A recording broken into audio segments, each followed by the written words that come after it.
जय श्री राधे दोस्तों, केपी की वाणी चैनल में आप स्वागत है। माता रानी का आशीर्वाद पाने हेतु कमेंट में जय माता दी अवश्य लिखें। वहीं अगर आप महाकाल के भक्त हैं तो कमेंट में हर हर महादेव अवश्य लिखें। यकीन जानिए माता रानी संग महादेव की विशेष कृपा आप पर और आपके पूरे परिवार पर अवश्य बरसेंगी और आप सपरिवार स्वस्थ एवं सुखी रहेंगे। दोस्तों, आज की वीडियो में आपको उन 3 राशियों के जातकों की शादी के बारे में बताने जा रहा हूं जिनके विवाह के योग 13 मई तक बन रहे हैं और 9 से लेकर 13 मई के मध्य जो है उनकी सगाई होने की पूरी संभावना है। तो इसके कारण क्या है और शीघ्र शादी के निवारण क्या है, ग्रह राशि परिवर्तन, विवाह में बाधा, ये सभी जानकारी इस वीडियो में मिल जाएगी। तो आप वीडियो को मिस न करें, वीडियो को अंत तक जरूर देखें। उससे पहले मैं आपको केपी की वाणी की प्राथमिक सेवाओं के बारे में बता देता हूं। तो अब आप केपी की वाणी से शादी की कुंडली बनवा सकते हैं। इसमें शादी से संबंधित सभी प्रकार की जानकारी आपको दी जाएगी। अगर आप मौखिक यानी टेलीफोनिक जानकारी पाना चाहते हैं तो आपको फोन करके भी जानकारी दी जाएगी कि आपकी शादी कब होगी, कहाँ होगी, कैसे होगी, किससे होगी, किस दिशा में होगी, कितनी दूरी पर होगी, किस नाम से होगी, किस राशि से करनी चाहिए, जीवन साथी का रंग रूप स्वरूप स्वभाव कैसा होगा, उनका करियर कैसा रहेगा, ससुराल में घर द्वार कैसे होंगे, ससुराल के लोग कैसे होंगे, पति और पत्नी कितना पढ़ा लिखा होगा, उसकी उम्र कितनी होगी, उसकी हाइट कितनी होगी, यह सभी जानकारी आपको कुंडली बनाकर या टेलीफोन के माध्यम से दी जाएगी। इसके लिए मामूली शुल्क ली जाती है। तो आप 8528535670 पर व्हाट्सएप के जरिए, फोन कॉल के जरिए, मैसेज के जरिए संपर्क कर सकते हैं। अगर जल्दबाजी में नंबर निकल गया है तो आप वीडियो को स्क्रॉल कर नीचे आए और डिस्क्रिप्शन बॉक्स में आराम से नंबर नोट कर सकते हैं। वहीं अब आप उचित शुल्क पर बच्चे की कुंडली बनवा सकते हैं, उसका नामकरण करा सकते हैं। इसके अलावा सगाई मुहूर्त, विवाह मुहूर्त, उपनयन तिथि, गृह प्रवेश तिथि, गृह क्रय तिथि, संपत्ति क्रय तिथि आदि की भी तिथियों का जानकारी प्राप्त कर सकते हैं। इसके अलावा अगर आपने कुंडली दिखाई है और कुंडली में किसी प्रकार की कोई बाधा है, जैसे काल सर्प दोष है, पितृ दोष है, मांगलिक दोष है, अंगारक दोष है, तो आप केपी की वाणी से अब आप दोष निवारण भी करवा सकते हैं। उचित शुल्क पर दोष निवारण महाकालेश्वर स्थित मंदिर में करा दी जाती है। तो आप केपी की वाणी से अवश्य संपर्क करें। वहीं ऐसे जातक जिनकी शादी तय हो चुकी है वे अपनी कुंडली मिलान अवश्य करा ले। इससे विवाह उपरांत वैवाहिक जीवन की जानकारी प्राप्त हो जाएगी कि आपका और आपके जीवन साथी के बीच संबंध कैसे रहेंगे, मधुर रहेंगे या कटु। तो इसके लिए आप केपी की वाणी से भी संपर्क कर सकते हैं, अन्यथा अपने नजदीक के किसी प्रकांड पंडित व ज्योतिष से संपर्क कर कुंडली मिलान करा सकते हैं। आइए अब आज की वीडियो में आगे बढ़ते हैं।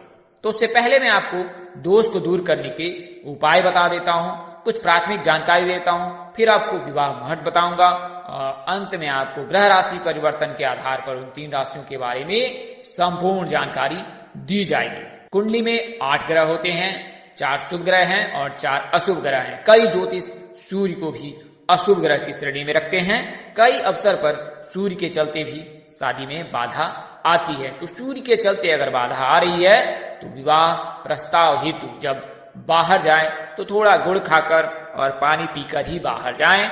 इससे विवाह के योग बनते हैं। यदि किसी लड़के या लड़की की कुंडली में सूर्य की वजह से विवाह में बाधा आ रही है तो प्रतिदिन ब्रह्म मुहूर्त में सूर्य देव को लाल रंग मिला हुआ जल चढ़ाएं। साथ ही ओम सूर्याय नमः इस मंत्र का जाप करें।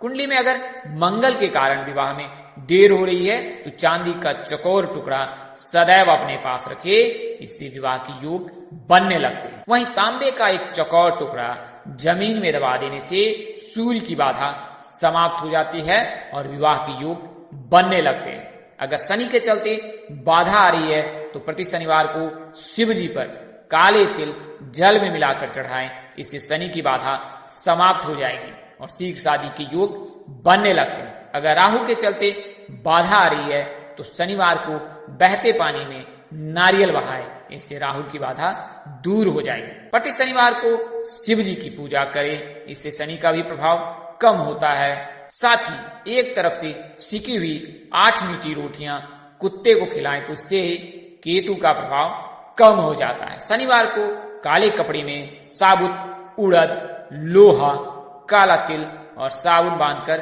दान करें तो इससे शनि का प्रभाव कम होता है। शनि के प्रभाव को कम करने के लिए काले घोड़े की नाल का छल्ला सीधे हाथ की मध्यमा उंगली यानी मिडिल फिंगर में पहने तो इससे शनि की बाधा समाप्त होती है। यदि कन्या की शादी में कोई रुकावट आ रही है तो 5 नारियल ले भगवान शिव की मूर्ति या मंदिर में स्थापित प्रतिमा के आगे रखकर ओम श्रीम वरप्रदाय श्री नमः मंत्र का 5 माला जाप करें और 5 नारियल को शिव की प्रतिमा पर चढ़ा दें।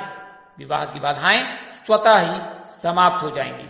इसके अलावा सोमवार को नहा धोकर शिवलिंग पर ओम सोमेश्वराय नमः मंत्र का जाप करते हुए दुग्धाभिषेक करें। इसके अलावा जल में काले तिल मिलाकर शिवलिंग पर चढ़ाएं और उसी मंदिर के प्रांगण में बैठकर रुद्राक्ष की माला से ओम सोमेश्वराय नमः मंत्र का 1 माला जाप अवश्य करें। इससे विवाह की योग बनने लगते हैं। आइए अब मैं आपको कुछ प्राथमिक जानकारी देता हूं तो वह जानना बहुत ही जरूरी है। शास्त्र में ऐसा निहित है कि 2 कन्या का विवाह एक समय हो सकता है, लेकिन एक कन्या का वैवाहिक कृत्य समाप्त होने पर द्वार भेद और आचार भेद जरूरी है। एक समय में 2 शुभ कार्य करना उत्तम नहीं है। उसमें भी कन्या के विवाह के अनंतर पुत्र का विवाह हो सकता है, परंतु पुत्र विवाह के अनंतर पुत्री का विवाह 6 महीने तक नहीं करना चाहिए।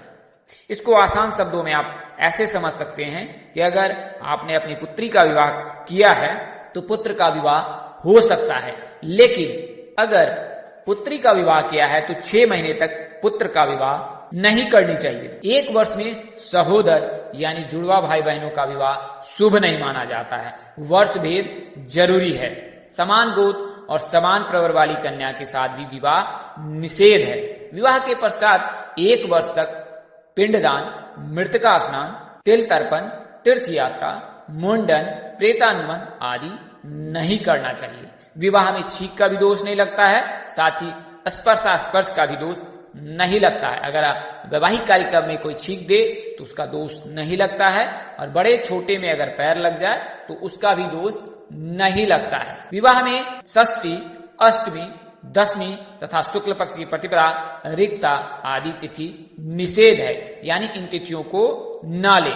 वैवाहिक कार्यक्रम में चतुर्थ, द्वादश, चंद्रमा ग्राह्य है। तो यह तो मैंने आपको प्राथमिक जानकारी दी है जिसका आपको अवश्य ही ध्यान रखना चाहिए। आइए अब मैं आपको ग्रह राशि परिवर्तन और विवाह मुहूर्त और उसके अलावा 3 राशियों के बारे में जानकारी दे देता हूं। तो चंद्रमा का राशि परिवर्तन मई 9 को 5:07 को होने वाला है और अगले 2.25 दिनों तक सिंह राशि में ही रहने वाले हैं चंद्रमा और उसके बाद कन्या राशि में 12 मई को प्रवेश करेंगे, यानी कि कन्या राशि में चंद्रमा का गोचर होगा और यह रात्रि के 1:32 पर होने जा रहा है और कुल 2.25 दिनों तक चंद्रमा कन्या राशि में उपस्थित रहेंगे। 2.25 दिनों तक चंद्रमा कन्या राशि में रहने के पश्चात तुला राशि में प्रवेश कर जाएंगे और 14 तारीख को प्रातःकाल 6:12 पर जो है चंद्रमा तुला राशि में प्रवेश करेंगे और फिर 16 तारीख तक तुला राशि में ही रहेंगे। तो इस दौरान यानी कि 9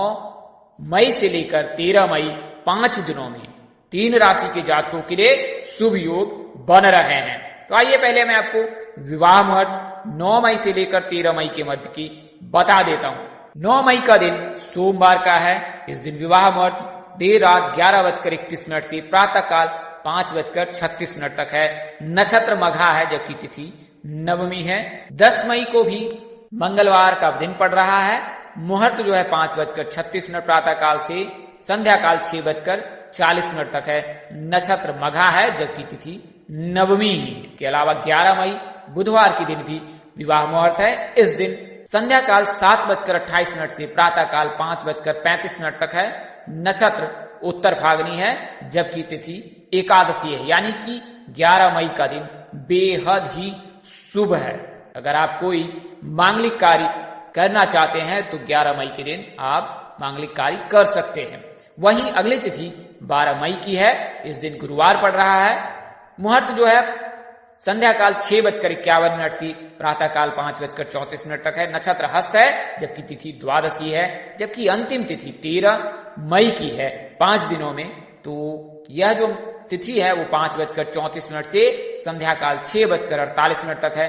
नक्षत्र हस्त है, जबकि तिथि द्वादशी एवं त्रयोदशी है। यह जानकारी आपको दृक पंचांग के अनुसार से दी गई है विवाह मुहूर्त की। इसके अलावा मिथिला पंचांग के हिसाब से 11 मई के दिन विवाह के लिए शुभ है, चूंकि उस दिन एकादशी है। आइए अब मैं आपको उन 3 राशियों के बारे में बता देता हूं। तो पहली राशि सिंह राशि है। इनका नाम अक्षर एम से शुरू होता है, यानी मौ से। इनके राशि स्वामी सूर्य हैं और आराध्य देव विष्णु जी हैं। भाग्यशाली रंग इनका सुनहरा है, जबकि भाग्यशाली अंक 5 है। राशि शुभ रत्न माणिक्य है। तो अगर आप सिंह राशि के जातक हैं तो आपके लिए शुभ योग 9 मई से लेकर 13 मई के मध्य है। सिंह राशि के जातक के लिए लव और अरेंज दोनों के ही योग बन रहे हैं। ऐसे जातक जिनका नाम अक्षर एम से शुरू होता है उनके पूर्व दिशा में विवाह के योग बन रहे हैं। विवाह प्रस्ताव MKSBN नाम से आने की संभावना है और इनमें से किसी एक जातक के साथ आप परिणय सूत्र में बंध सकते हैं। धनु राशि के जातकों के साथ आपका विवाह करना श्रेष्ठ कर रहने वाला है। अगली राशि कन्या है। तो इनका नाम अक्षर P यानी पौ से होता है। इनके राशि स्वामी बुध हैं। आराध्य देव गणेश जी हैं। भाग्यशाली रंग इनके लिए हरा है। राशि धातु जो है चांदी एवं सोना है। भाग्यशाली अंक 3 और 8 है, जबकि राशि शुभ रत्न पन्ना है। तो अगर आप शुभ रत्न धारण करना चाहते हैं तो पन्ना धारण कर सकते हैं। P नाम के जातकों के विवाह के योग उत्तर दिशा में बन रहे हैं, जबकि अगर आप रिश्ता लेकर जाना चाहते हैं तो दक्षिण दिशा आपके लिए अनुकूल है। किस नाम से हो सकती है? तो ASD नाम के जातक से प्रस्ताव आ सकता है और इनमें से किसी एक जातक के साथ परिणय सूत्र में बंधने की पूरी संभावना है। शीघ्र विवाह के लिए कन्या राशि के जातकों को हर गुरुवार को केले की जड़ में हल्दी मिला हुआ जल डालना चाहिए। वहीं लड़कों को भगवान श्री हरि विष्णु जी की पूजा करनी चाहिए। अगली और अंतिम राशि तुला राशि है। जिनका नाम अक्षर R से शुरू होता है और इनके राशि स्वामी शुक्र हैं। आराध्य देव माँ दुर्गा है। भाग्यशाली रंग इनका सफेद है। अंक इनका 2 और 7 है। राशि शुभ रत्न हीरा है। तो अगर आप हीरा धारण करना चाहते हैं तो एक रत्ती हीरा धारण कर सकते हैं। इससे लड़कियों के विवाह के योग अवश्य ही बनेंगे, चूंकि हीरा पहनने से गुरु मजबूत होता है। आर नाम के जातकों के आग्नेय कोण यानी दक्षिण पूर्व दिशा में शादी होने के योग हैं। GMT नाम में से किसी एक जातक के साथ आप परिणय सूत्र में बन सकते हैं। मिथुन राशि के जातकों के साथ अगर आपका विवाह हो तो ज्यादा उत्तम होगा। तो दोस्तों, इस वीडियो में मैंने आपको उन 3 राशियों के बारे में बताया है, उन 3 राशि के जातकों के बारे में बताया हूं जिनके विवाह के योग चंद्रमा की राशि परिवर्तन के चलते बन रहे हैं। इस तरह की अन्य वीडियो देखने के लिए हमारे चैनल के डैशबोर्ड अथवा प्लेलिस्ट पर जाएं और अपनी राशि अनुसार वीडियो अवश्य देखें। तो दोस्तों, आपको यह जानकारी कैसी लगी? लाइक कर, कमेंट कर, शेयर कर हमें अवश्य बताएं। अगर आप मेरे चैनल पर पहली बार विजिट कर रहे हैं तो चैनल को सब्सक्राइब कर ले, साथ ही बेल आइकन को प्रेस करना ना भूलें। माता रानी कृपा से आपके चेहरे पर हमेशा मुस्कान बनी रहे, आप सब परिवार स्वस्थ एवं सुखी रहे। आप सभी के प्यार और स्नेह के लिए आप सबको हृदय से धन्यवाद करता हूं। आप लोग इसी तरह हमारे साथ जुड़े रहे। इन्हीं शुभकामनाओं के साथ आपसे विदा लेता हूं कि जल्द एक नए वीडियो और एक नई जानकारी लेकर आपके समक्ष हाजिर रहूंगा। तब तक के लिए इस नाचीज दोस्त को इजाजत दे। आप जहां रहे मस्त रहे, स्वस्थ रहे, व्यस्त रहे। माता रानी की असीम कृपा पर बरसती रहे। परम पिता परमेश्वर आपको सद्बुद्धि, सत्मार्ग और आगे बढ़ने की शक्ति दे।